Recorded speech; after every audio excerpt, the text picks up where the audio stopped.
Hello दोस्तों, कुलदीप सिंह यहाँ पर। ये मॉड्यूल नंबर 4 में आपका स्वागत है। यहाँ पे हम लोग जानेंगे कि कौन कौन सी तरह की प्रॉपर्टी होती हैं, किस पे कितना हम रिटर्न एक्सपेक्ट कर सकते हैं। तो चलिए स्टार्ट करते हैं। पहला है कि property types and their ROI potential, जिसमें आपका रिटर्न ऑन इन्वेस्टमेंट पोटेंशियल। तो प्रॉपर्टी के प्रकार, उनका रिटर्न और इन्वेस्टमेंट हम देखेंगे। तो पहला आता है residential versus commercial versus land. 3 तरह की प्रॉपर्टी होती हैं, रेजिडेंशियल, कमर्शियल एंड लैंड या प्लॉट।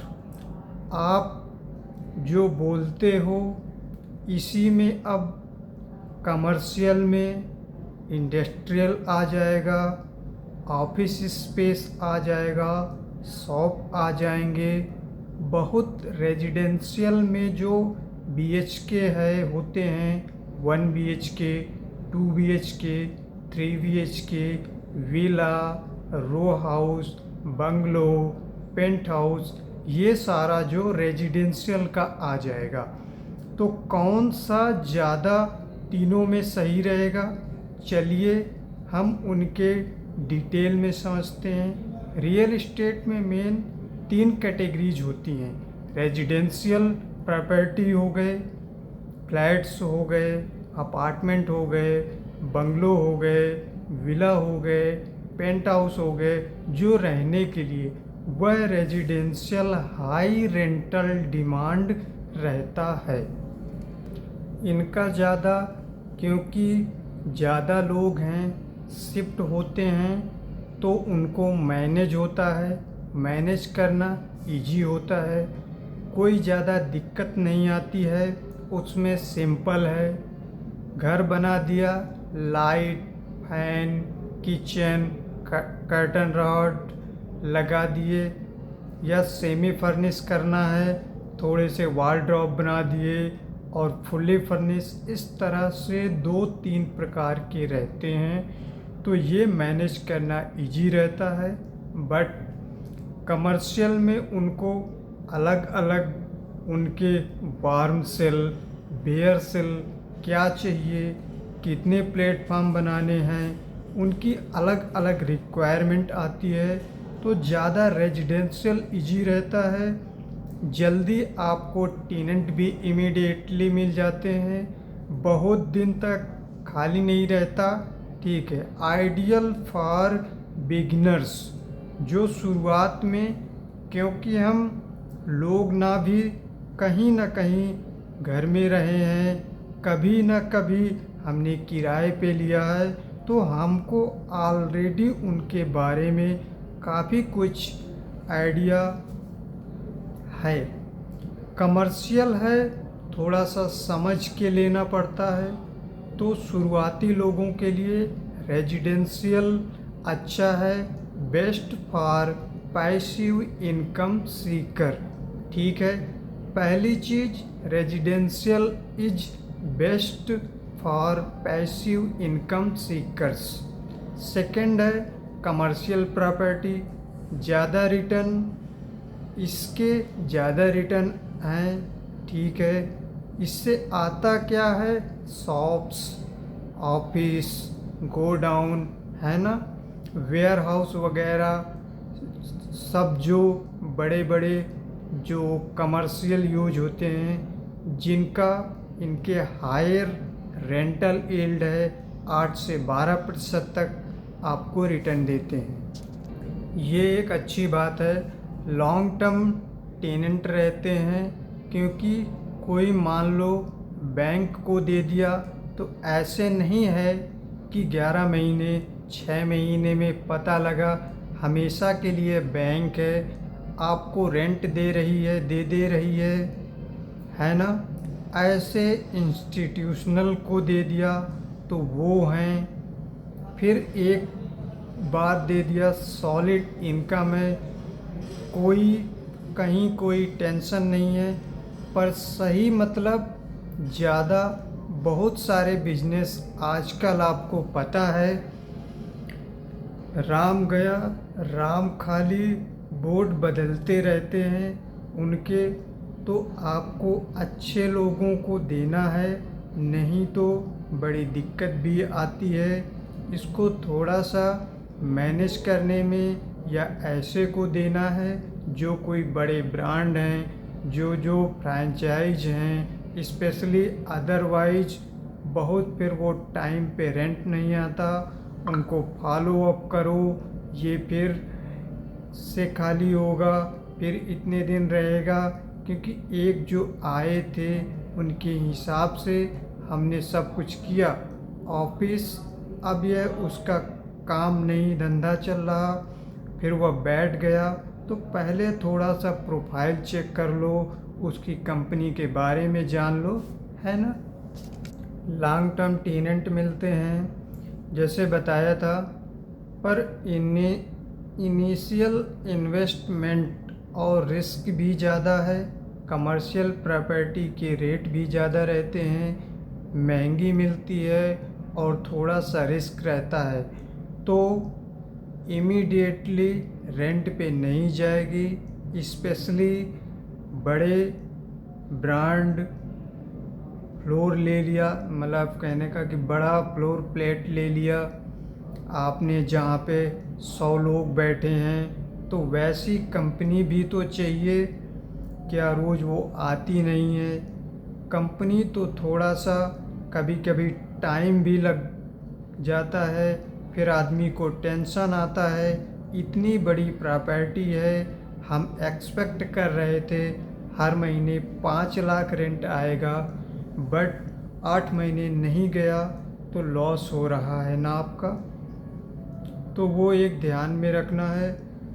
तो जो एडवांस इन्वेस्टर हैं उनके लिए बेटर है, बिगनर के लिए रेजिडेंशियल से आप स्टार्ट करो।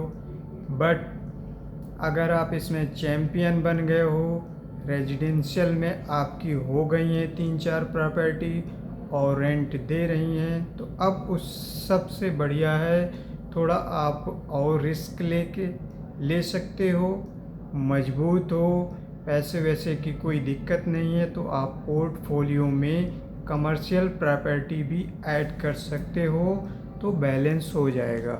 लैंड और प्लॉट के बारे में, एप्रिसिएशन हाई बट रेंटल नहीं होता, खाली ज़मीन रहती है बट एप्रिसिएशन बहुत अच्छा होता है इनका। क्योंकि आजकल लैंड मिलना मुश्किल हो गया है, और मतलब अभी तो थोड़ा सा स्लो है, बट डिपेंड करता है कहाँ लिया है, सब ओके है, पेपर वगैरह तो क्लीन टाइटल, ज़मीन ही नहीं मिलती है तो आप देखने पृथ्वी का हिस्सा ले लिया, लैंड ले लिया, तो फ्लैट अपार्ट में ना ज़मीन अपनी ना आसमान अपना, वो सब ऐसे। बट ज़मीन की बात है अलग है, बट यही है कि रेंट नहीं मिलेगा।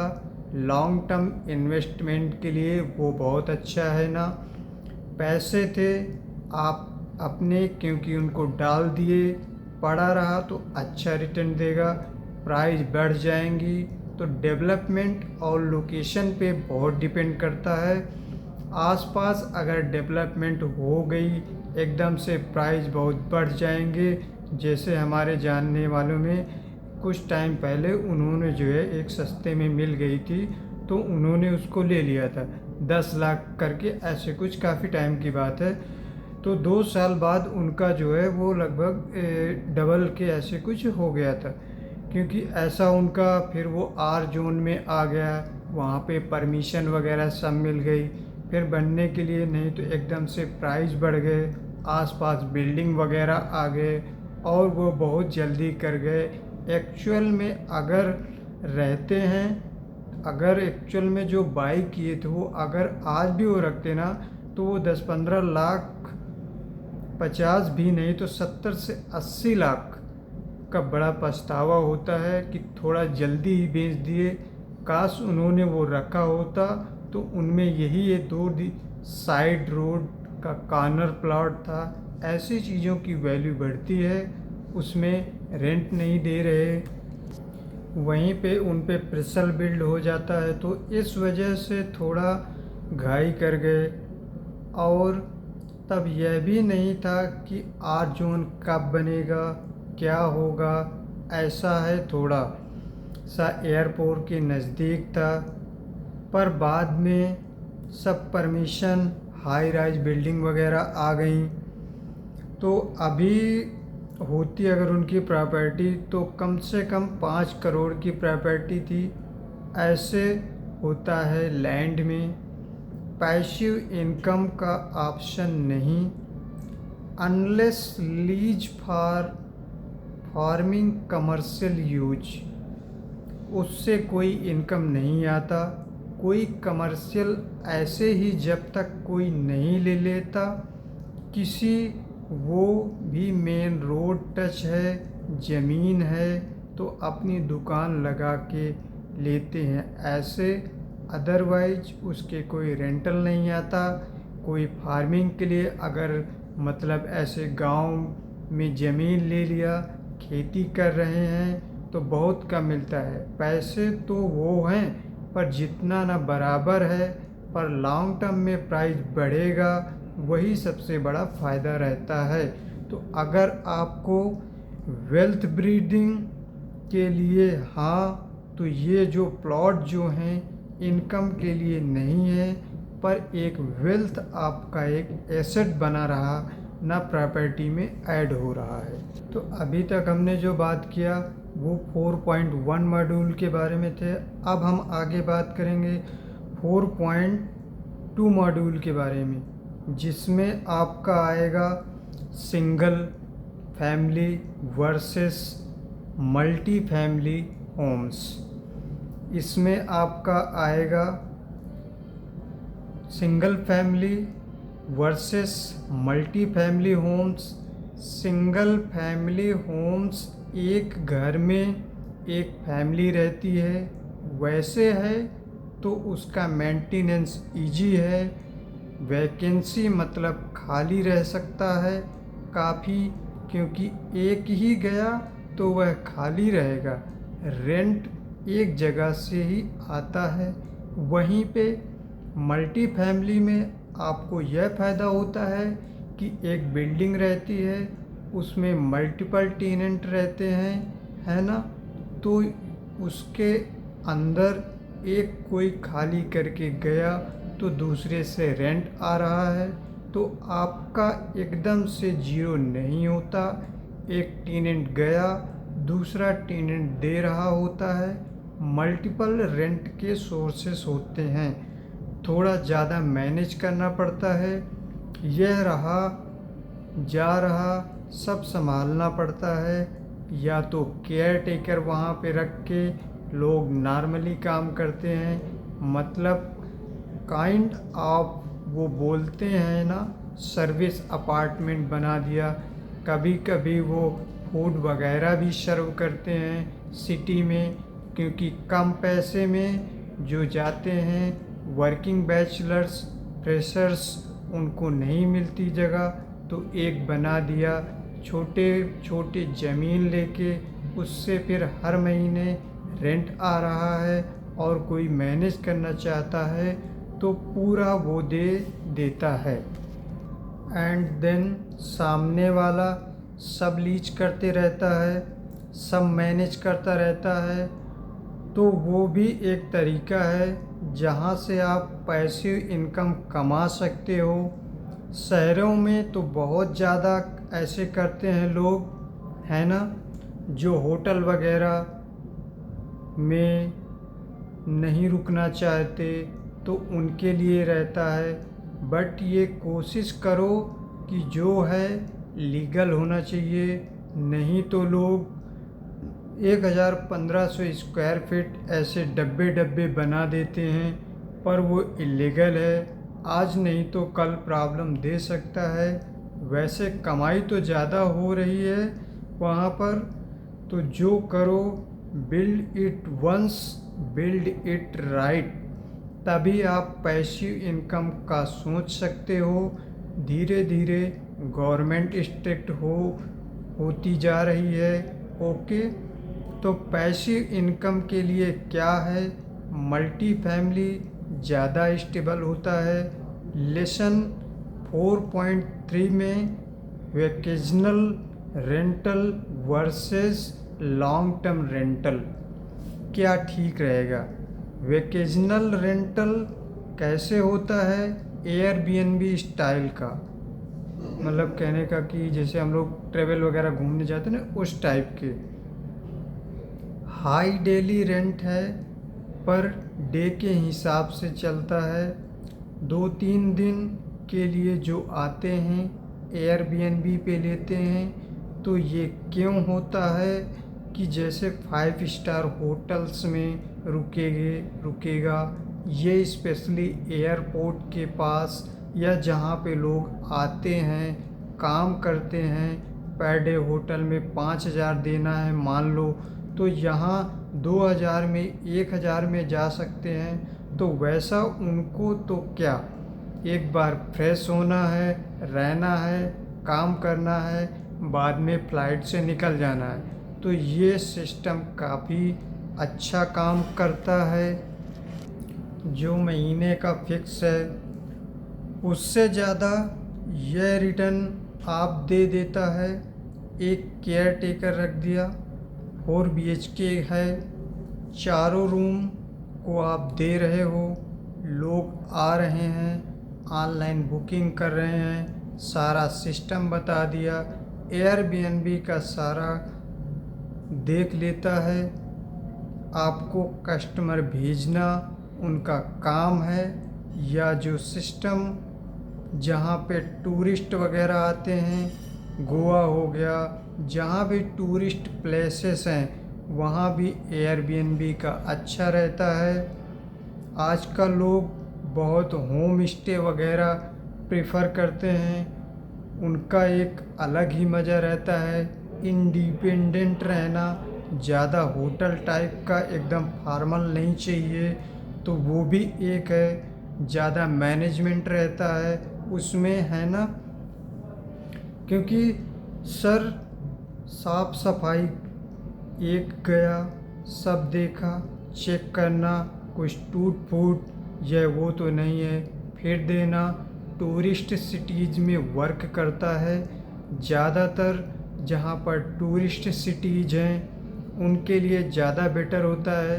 लॉन्ग टर्म रेंटल अगर हम देखेंगे तो स्टेबल इनकम होती है, लेस हेडेक रहता है। 11 महीने का एग्रीमेंट होता है, जो हम लोग नॉर्मली देते रहते हैं ना, शॉर्ट टर्म मतलब 1-2-3 दिन के लिए, है ना। लॉन्ग टर्म है अपना 11 महीने में मिनिमम रहता है। आप 2 साल 3 साल चाहे जितना दे सकते हो। पहले ऐसे ही था कि 11 महीने, 1 साल, 1 साल से कम ही रहे, बहुत दिन हो गए तो खाली नहीं करके जाएगा। टेनेंट ऐसे आजकल ऐसे नहीं है, खाली करके नहीं जाएगा। टेनेंट ऐसा आजकल ऐसे नहीं है। आप जितने दिन का चाहो उस हिसाब से रेंटल बना सकते हो। नॉर्मली कोशिश करो शॉर्ट टर्म देना है, उसके बाद रिन्यू करते जाना है लाइसेंस को, है ना। अगर ठीक है, टाइम से रेंट आ रहा है, घर मेंटेन है, तो आप उसकी कंटिन्यू कर सकते हो। ये है रेंट वगैरह पे देने के लिए। अगर कोई टिप्स है तो भाई ज़्यादा सैलरीड लोगों को दो, जो आईटी वगैरह में हैं, कभी भी पेमेंट डिफ़ॉल्ट नहीं करते। या उसका बैकग्राउंड थोड़ा सा चेक करके दो।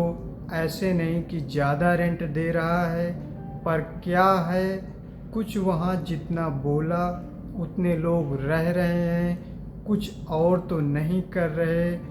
जिस पर्पज़ से लिया था थोड़ा सा ध्यान चेक करके ही देना चाहिए।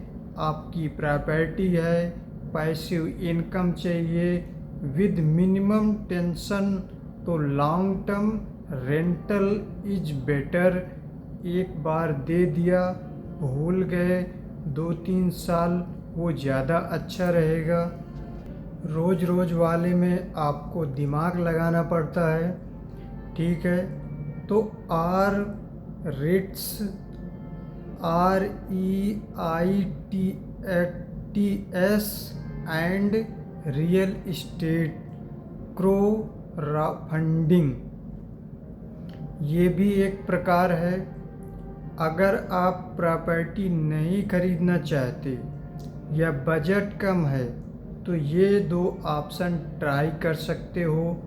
रियल इन्वेस्टमेंट ट्रस्ट, ये भी अभी इंडिया में चालू हुआ है, मतलब लीगल भी हो गया है। आप इसको चेक करो। जहाँ भी आप शेयर खरीदते हो ना, उस तरह से छोटा सा एक, जैसे कंपनी में एक छोटा सा अपने शेयर होल्डर बन गए। सेम कोई प्रॉपर्टी में पैसे डालते हैं और आप 5,000 से भी आप इन्वेस्टमेंट चालू कर सकते हो। स्टॉक जैसा होता है, 100-500 में इन्वेस्ट कर सकते हो। मंथली डिविडेंड आपको मिलता है और सेबी से रेगुलेटेड है, तो मतलब आप सेफ हो। जैसे शेयर मार्केट को ना सेबी रेगुलेट करता है, उसके बाद क्राउड फंडिंग प्लेटफॉर्म्स हैं, मल्टीपल लोग मिलके एक प्रोजेक्ट में इन्वेस्ट करते हैं। मिनिमम 25,000 50,000 से शुरू होता है, इससे ज़्यादा भी कभी कभी होता है। हायर रिस्क है, रिटर्न भी इसके अच्छे होते हैं, तो वो भी आप तरीका है जिससे आप इसको शेयर प्रॉपर्टी में इन्वेस्टमेंट चालू कर सकते हो। तो बिगिनर के लिए जो है रियल इस्टेट इन्वेस्टमेंट ट्रस्ट जो है वो अच्छा बेस्ट है। जो पैसिव इनकम चाहते हैं बिना प्रॉपर्टी मैनेज किए, तो अभी हमने क्या सीखा, मॉड्यूल 4 में हमने सीखा कि रेजिडेंशियल अगर है तो लो रिस्क है, स्टडी इनकम है, गुड फॉर बिगिनर्स है। कमर्शियल हाई रिटर्न है बट हाई रिस्क है, हर जगह यही होता है। High risk high reward for experience या एडवांस इन्वेस्टर जो पुराने हो चुके हैं, थोड़ा सा सब उनको पता है। मल्टी रेंटल स्टेबल है, कैश फ्लो के लिए एकदम से जीरो नहीं होती। Income long term rental, less management, more peace. और real estate without buying, real estate करना है तो वह भी एक तरीका है जिससे आप रियल इस्टेट में अपना पैसा पार्क कर सकते हो, वहाँ से रिटर्न एक्सपेक्ट कर सकते हो। यहाँ पर मॉड्यूल 4 ख़त्म होता है। मिलते हैं मॉड्यूल 5 में। थैंक यू, जय हिंद।